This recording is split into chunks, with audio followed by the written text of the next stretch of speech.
सासूबाई, अहो किती त्रास सहन केलाय हो तुम्ही, खरंच. तुला अचानक आज कळलं का? नाही, तुम्ही सांगत होता पण मला आत्ता लक्षात आलं. अहो त्या मंजिरी मॅडम तुमच्याबद्दल काहीही कारण नसताना वाईट बोलत होत्या हो.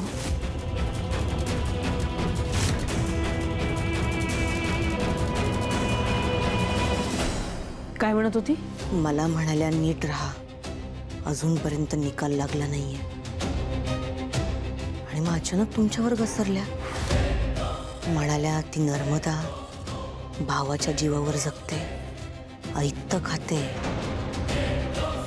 ती तशी, तिचा मुलगाही तसा, तिचा नवराही तसा, सगळे दळभद्री आहेत, भिक्कारडे. चला आज तमाशा करणार. सासूबाई, अहो त्यांना तेच हवंय. तुम्ही तमाशा कराल आणि सगळ्यांसमोर पुन्हा तुम्हीच वाईट ठराल. पण तमाशा केला नाही तर तिला कळणार कसं?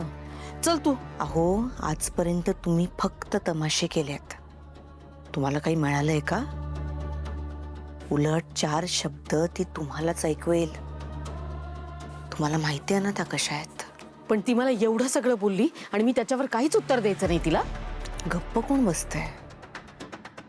सासूबाई, आता तुम्ही आणि मी मंजिरी मॅडमचा सूड घ्यायचा. सूड? कसा? सासूबाई, आजपासून आपण मंजिरी मॅडमवर पाळत ठेवायची. तिच्या प्रत्येक गोष्टीकडे लक्ष द्यायचं.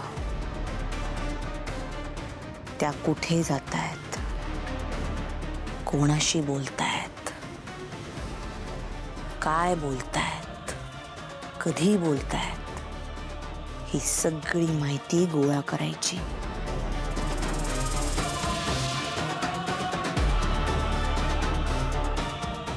आणि एकदा पुरावा सापडला की मंजिरी मॅडमचं सत्य सगळ्यांसमोर उघडं पाडायचं. चालेल, खरंच चालेल. आता मी त्या मंजिरीला दाखवून देईन ही नर्मदा काय चीज आहे.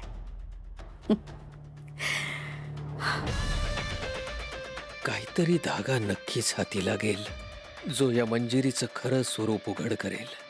ती नेमकी कोण आहे, कुठून आली आहे आणि तिच्या या मुखवट्याच्या आड दडलेलं सत्य काय आहे, कळेल कळेल.